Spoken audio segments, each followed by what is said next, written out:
গাইঘাটার জলমগ্ন এলাকা ও ত্রাণ শিবির খতিয়ে দেখতে জেলা শাসক। ত্রাণ নয়, নদীর সংস্কার চায়। জেলা শাসককে কাছে পেয়ে জানালেন স্থানীয়রা।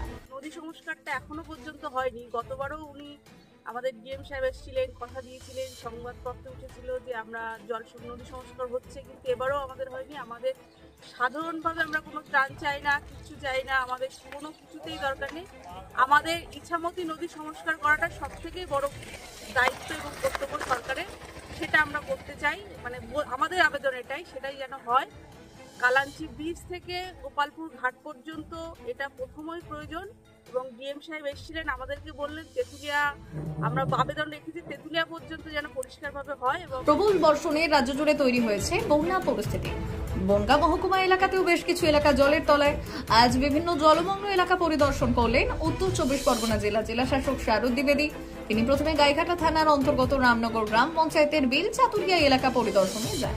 সেখানে গ্রামের মহিলারা তাদের অভাব অভিযোগের কথা জানালে তাদের দাবি ত্রাণ নয়, চাই আশু জল নিকাশি ব্যবস্থার উন্নতি করা হোক, যাতে দ্রুত এলাকার জমা জল খাল, বিল এবং নদী নালায় গিয়ে পড়ে এবং বিস্তীর্ণ অঞ্চলের মানুষ জল যন্ত্রণার হাত থেকে রক্ষা পায় তার ব্যবস্থা করা হোক।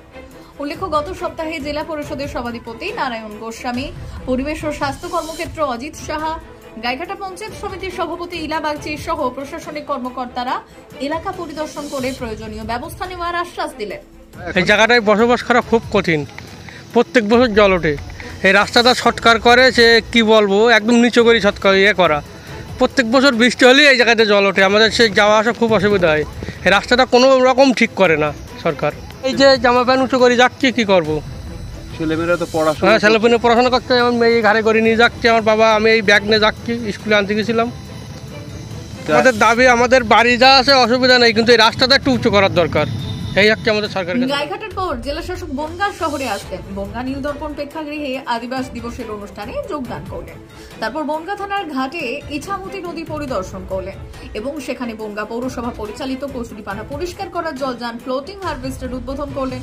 এই বিষয়ে বনগাঁ মহকুমা শাসক উর্মি দে বিশ্বাস জানালেন, মাননীয় জেলা শাসক আজ বন্যা পরিস্থিতি খতিয়ে দেখতে বনগাঁ মহকুমায় আসলেন।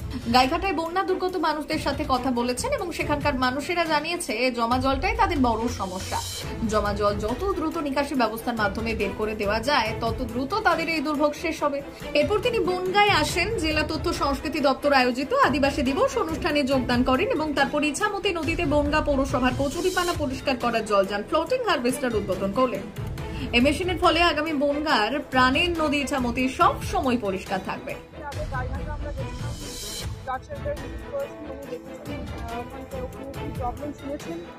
ওখানকার যারা বাসিন্দা আছে যারা বলেছেন যে জলটাই আমাদের আসল প্রবলেম, জলটা করে দিতে পারলে ওনাদের সমস্যার সমাধান হয়, এটা বলে শুনেছেন সবার কাছ থেকে।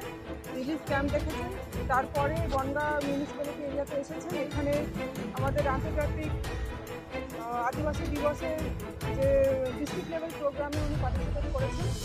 তারপরে আমরা এখানে থানার ঘাটে এসেছি। এখানে চেয়ারম্যান বনগাঁ মিউনিসিপ্যালিটির উদ্যোগে একটা নতুন মেশিন ইম্প্রোভাইজড একটা ডিভাইস অর্গানাইজ করা হয়েছে, যেটার মাধ্যমে এটা বনগাঁর সবথেকে বড় সমস্যা কচুরিপানা, সেটা কেটে ফেলার যে প্রয়াসটা, সেটা আজকে এখানে শুরু করলেন ডিএম স্যারের এবং এসপি স্যারের প্রেজেন্সে।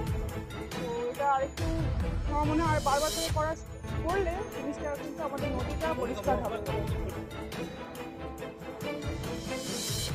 বনগাঁ থেকে রাহুল দেবনাথ এবং বিপ্রজিৎ দাসের রিপোর্ট, কাঁটাতার নিউজ।